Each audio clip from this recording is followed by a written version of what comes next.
So I was walking with my friends a few days ago to a new coffee house in town, and it's right across from the library, 5th Avenue. It's a very great place. They make amazing hazelnut frappes. Excuse me, miss, could you be quiet, please? Anyways, we walked in there, and we took our seats, and there was this guy that we could hear in the background, and he was arguing with the barista, and he was so mean. He didn't get the right drink he wanted. I just felt like crying, because he was just such a mean guy. And anyways, as I pondered on these thoughts, I just hit me of how much hate and abuse the environment there is in the world, just overcome with this intense feeling of hopelessness. And he even threw his cigarette on the ground after we left. I couldn't believe it. So I pondered on these thoughts after I burned his house down to the ground. Actually, it might have been an apartment building. But anyways, I thought about this as I took a walk around the park and watched the sunset. It was an amazing sunset, by the way. And it hit me.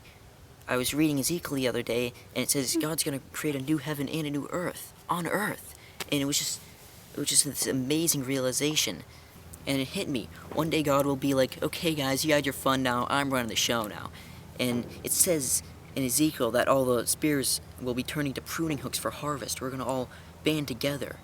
And that everybody of every nation, tongue, skin color will band together, reap harvest, put down our weapons, end all wars, and then reap harvest and even party. Doesn't it sound like so much fun? God will be like this cosmic DJ for everybody. It would be awesome. And it kind of reminded me when I was a little kid, we used to go out and play baseball, and we go out into the sandlot with all the other players, and God sort of reminds me of the umpire, you know, making all the rules, making sure everybody plays nice. And there was this one time where I was angry at another player. I threw sand in his eyes, and he couldn't see for a month. But all the while, the umpire just kept loving me. Or that's what I like to think. Actually, I got banned from school. I got a lot of death threats, and my parents banned me from seeing the new Star Wars movie because it was too violent. But that's besides the point. My point is that God loves us just the way we are. And what I'm pretty sure is in New Testament, it says that God's love is limitless, overabundant, boundless, euphoric. Nothing can set that love apart. Sort of like the love my kid has for Red Bull mixed with coffee that I give him every night. It helps him sleep better.